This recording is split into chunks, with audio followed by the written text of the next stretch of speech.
गुप्ता आपसे पूछना चाहता हूं, चूंकि बीच में हमारे एक पैनलिस्ट ने कहा भी कि वही धनखड़ साहब थे जिनके सदन की कार्रवाई के तौर तरीके से कांग्रेस इतनी आहत हो गई थी कि उनके खिलाफ अविश्वास प्रस्ताव लाने चली गई थी, और आज जब इस्तीफा दे रही तो फिर कह रहे कि नहीं आप क्यों उनको दबा रहे हैं, ये लोकतंत्र की हत्या है या फिर कोई और वजह रही होगी। आखिर अचानक से कांग्रेस का स्वर कैसे बदल गया? ये भी कांग्रेस देखती है अपने हिसाब से, जहां जो सूट करता है, मौसम बदलता है, उस हिसाब से काम करना है। देखिए लक्ष्मण जी, तौर तरीके पे सवाल उठाया जा सकता है क्योंकि ये विपक्ष का काम होता है। सवाल तो उठाएगी विपक्ष, विपक्ष का तो काम ही है, चाहे वो राज्यसभा हो चाहे वो लोकसभा हो। परंतु सवाल यहाँ पर ये है कि देश की जनता ये सवाल मन में बनाकर बैठी हुई है कि जिस तरीके से, चाहे वो राज्यसभा हो चाहे वो लोकसभा हो, जहां बोलने की सवाल अनुमति ये नहीं दी उठाया जाती गया था है, कि वो निष्पक्ष तरीके से नहीं अपनी सदन की कार्रवाई का संचालन कर रहे हैं, और अब बिल्कुल जब सही, मैं उसको एक्सेप्ट करती हूँ कि ऐसा हुआ। पर आज सवाल ये है कि जनता के मन में एक पूरी तरीके से सवालिया निशान तो लगा हुआ है कि अचानक उनकी तबीयत खराब होती है, पर तबीयत खराब होती है उसके बाद भी कोई मंत्री कोई नेता उनके घर पूछने नहीं जाता। आप ये भी समझिए ना कि किसी की तबीयत अगर खराब हो रही है तो फिर आप पता तो करिए कि क्या हुआ है। कुछ नहीं हुआ, ऐसी कोई जानकारी किसी अच्छा, आप पब्लिक लोगों डोमेन से में नहीं है, तो सवाल अच्छा तो उठेंगे ना। दूसरी चीज एक दूसरी आरोप चीज ये भी सुनिए, लगता है कि उनकी विपक्षी पार्टियों से नजदीकियां थोड़ी सी बढ़ गई थी। अरविंद केजरीवाल अरे के साथ भाई भी एक फोटो बात उनका। बताइए, हाँ। देखिए ये एक बात बताइए कि सत्ता पक्ष को प्रॉब्लम क्या है? सत्ता पक्ष क्या चाहती है? सत्ता पक्ष चाहती है कि एक जो पब्लिक रिलेशन होता है या पर्सनल रिलेशन होता है उसको भी खत्म करना चाहती है क्या? मतलब देश में किस तरह का माहौल पैदा करना चाहती है? लोग आपस में ही लड़ जाए। अरे भाई, ये पर्सनल रिलेशनशिप किसी का किसी के साथ भी हो सकता है, और ये राजनीति में पहली बार नहीं हो रहा, ये राजनीति में हमेशा से चलता आ रहा है। चाहे वो अभी संगीत रागी जी यहाँ बैठे हुए हो, क्या ये बाहर निकलेंगे तो यहाँ पर जो है, अगर आशुतोष जी बैठे हुए हैं तो क्या आपस में फाइट करते हुए बाहर निकलेंगे क्या?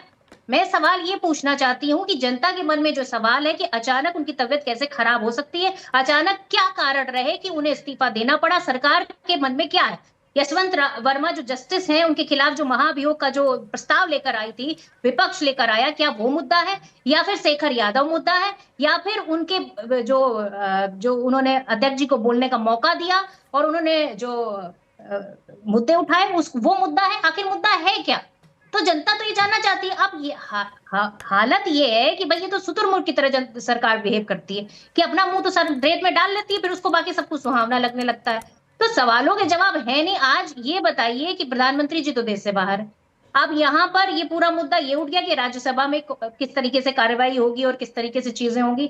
तो अब ये बताइए कि जो मानसून सत्र है उसमें आप विपक्ष को बोलने नहीं देंगे, प्रधानमंत्री जवाबदेही करेंगे नहीं, सभापति आज पूरी तरीके से जो है अपना छोड़ के चले गए। तो ये सवाल तो उठते हैं ना, चल क्या रहा है कि देश में आपस में आपकी पार्टी में जो कुछ चल रहा है वो तो सबको दिख ही रहा है कि आपकी पार्टी में ही कोई सामंजस्य नहीं है। उसका भुगतान कौन भुगत रहा है? देश की जनता भुगत रही है। अब क्या है, अब संसद के अंदर जो मुद्दे उठने चाहिए वो भी नहीं उठा सकते हैं आप। तो पूरी तरीके से ये पूरे देश को कैप्चर करने वाली बात हो चुकी है। अगर आपके हिसाब से, संगीत रागे जी, चाहे वो देश का हाँ, समझ उपराष्ट्रपति ही क्यों ना हो, अगर वो काम नहीं करेगा तो उसको भी हटना पड़ेगा। ये तानाशाही है आपकी।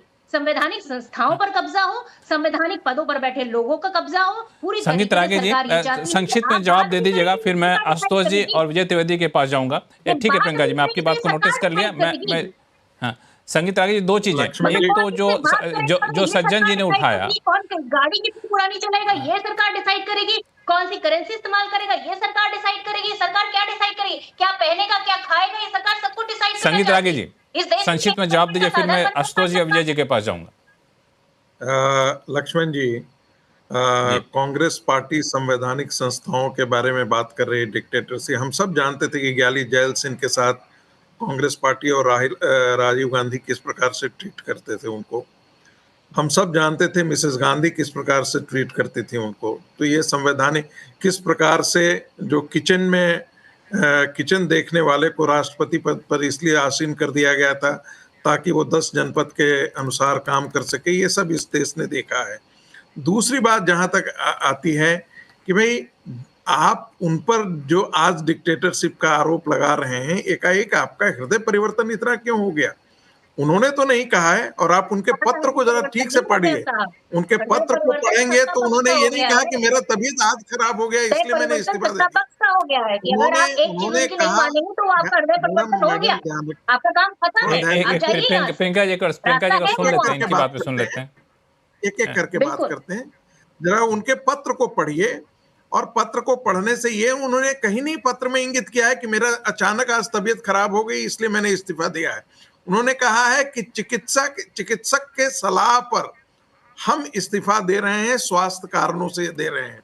यानी कि वो पहले से कुछ ऐसी चीजें थी जिन्होंने उसकी तरफ उन्होंने इशारा किया है। एक बात। दूसरी बात, एक पैनलिस्ट ने कहा कि हाँ, जो प्रधानमंत्री का जो ट्वीट था उसमें उतनी गर्मजोशी नहीं थी। आखिर जब उन्होंने स्वास्थ्य का कारण बताया तो स्वास्थ्य से संबंधित ही प्रधानमंत्री जी ने इशारा ट्वीट किया है। तो ये कहना कि सत्ता पक्ष का, आखिर सत्ता पक्ष में जो शीर्षस्थ नेता हैं, प्रधानमंत्री से तो बड़ा नेता कोई भारतीय जनता पार्टी में नहीं है, और प्रधानमंत्री ने उन पर उनके इस्तीफे पर ट्वीट किया है। ये कहना गलत होगा कि भारतीय जनता पार्टी की तरफ से या सरकार की तरफ से किसी ने ट्वीट नहीं किया है। दूसरी बात कि एक और सवाल उठाया जा रहा है कि भाई उनका स्वास्थ्य खराब है, उपराष्ट्रपति है, आपके सीनियर लीडर हैं। उन्होंने ये नहीं कहा कि मेरा तबीयत खराब है, ये नहीं कहा उन्होंने। विजय त्रिवेदी जी, एक मिनट ऐसा करते हैं, जब विजय त्रिवेदी जी को बीच में लाते हैं। विजय त्रिवेदी, एक थ्योरी ये भी चल रही है, एक तो बात हो गई हम लोगों की जो जज को लेकर के अब इस महाभियोग प्रस्ताव लाने को। दूसरी थ्योरी ये भी चल रही है कि पिछले कुछ दिनों से विपक्षी पार्टियों के साथ उनकी नज़दीकियां बढ़ रही थी। कुछ ऐसे नेताओं से मिले, तस्वीरें जारी हुई जो बहुत असहज करने वाली थी, शायद ये सब पसंद ना आया हो। आपको लगता है कि आपकी बाकी के 10 रोटी में ये भी एक रोटी है? बिल्कुल, इस पर चर्चा करते हैं। मैं बताता हूं कि किन किन लोगों से मिले और किससे असहज हुए, रोटियों की भी सारी चर्चा कर देंगे। लेकिन लक्ष्मण जी, मुझे हैरानी हो रही है कि सेवा भारती और संस्कार भारती से जुड़े हुए परिवार के लोग किसी उपराष्ट्रपति के स्वस्थ नहीं होने पर किसी ने उनको पूछने नहीं गया। जो अस्पतालों में फल बांटते हों वो अपने उपराष्ट्रपति के स्वास्थ्य की चिंता नहीं कर रहा है। एक भी परिवार का आदमी उपराष्ट्रपति जी के पास नहीं गया कि आज अचानक आपकी तबीयत खराब हो गई है या खराब है तो क्या मिला। लेकिन ये छोड़िए इस बात को। उपराष्ट्रपति जी ने जब इस्तीफा दिया और 9:25 को उसको एक्स पोस्ट पर सोशल मीडिया पर डाल दिया, क्या आप इसे सामान्य देखते हैं? उपराष्ट्रपति संवैधानिक पद है, वो इस्तीफा देने के लिए राष्ट्रपति जी के पास गए, वहां दिया। यदि राष्ट्रपति जी स्वीकार कर लेते तो राष्ट्रपति भवन उसकी घोषणा करता। क्या उपराष्ट्रपति संवैधानिक पद पर रहते हुए ऐसा कर सकते हैं?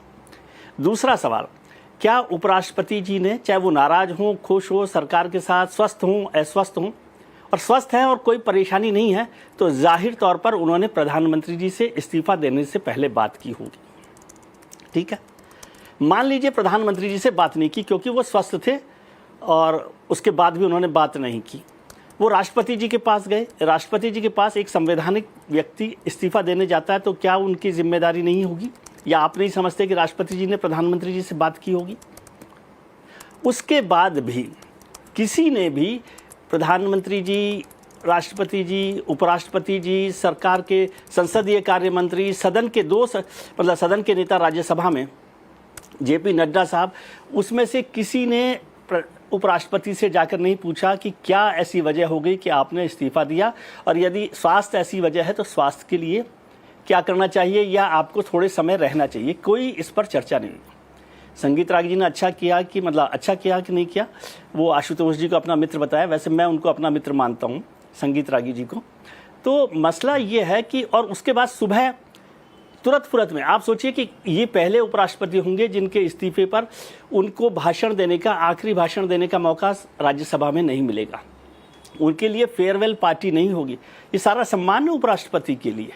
और प्रधानमंत्री जी के ट्वीट की आप चर्चा कर रहे हैं, जो आज भी ट्वीट किए प्रधानमंत्री जी ने 4 या 5 ट्वीट किए, उनमें से सबसे छोटा 1.5 लाइन का, 2 लाइन का ट्वीट उपराष्ट्रपति जी के लिए है। फिर जब राज्यसभा शुरू होती है तो जो उपसभापति हैं वो केवल ये घोषणा करते हैं, मतलब खबर बताते हैं कि उपराष्ट्रपति जी का ये इस्तीफा हो गया। उन्होंने एक लाइन भी ये नहीं कहा कि भाई ये सदन उनकी कमी महसूस करेगा या उनके लिए प्रशंसा के 2 शब्द औपचारिक तौर पर भी, आमतौर पर औपचारिक तौर पर कहा जाता है, जिसे हम शिष्टाचार कह रहे हैं, उसकी चर्चा नहीं हुई। क्या आपको जानकारी है कि एक बड़े केंद्रीय मंत्री ने उनकी किसी विपक्षी नेताओं के साथ की मुलाकात की चर्चा पार्टी के आलाकमान से की, शिकायत के तौर पे? क्या आपको लगता है कि वो असहज हुए उस बात से जब अरविंद केजरीवाल जी की फोटो उपराष्ट्रपति जी के साथ छपी? क्या आप समझते हैं कि जो शेखर यादव को लेकर, जस्टिस शेखर यादव को लेकर कुछ विपक्षी नेताओं ने उपराष्ट्रपति जी से अलग से मुलाकात की थी और उसके बाद ये सारी बात आगे बढ़ी थी, उसने असहज नहीं किया? ठीक है, और आप कहेंगे तो मैं पूरी 10 रोटी गिरा दूंगा, लेकिन बहुत सारे ऐसे मुद्दे हैं मुझे जो यही नहीं, इस मुझे कारण यही नहीं बने। और मैं कह रहा हूँ सब कुछ सामान्य था, सब कुछ सामान्य था, तो फिर तो उनको कहा जा सकता कि आप इस्तीफा दीजिए। नहीं, मुझे यही समझ में नहीं आ रहा। और सहज था, सब कुछ स्वस्थ थे, तो वो कल आज जाकर कह सकते थे, अपना आखिरी भाषण दे सकते थे सदन में। नहीं, मुझे वही समझ में नहीं आ रहा है कि आप विपक्षी पार्टियों से मिलेंगे, वैसे लोगों से मिलेंगे जिनके साथ आपको देखकर पार्टी नेतृत्व, सरकार का नेतृत्व असहज महसूस करता है, ऐसी चीज़ें करेंगे, ऐसे प्रस्ताव को स्वीकार करेंगे, मोशन स्वीकार करेंगे, नोटिस स्वीकार करेंगे, जो पहले आमतौर पर सरकार को बताया जाना था। इतने तो नासमझ नहीं है, बहुत ही गंभीर व्यक्ति हैं जगदीप धनखड़ साहब। ये सब कुछ जानते हुए ये कदम क्यों उठाएंगे?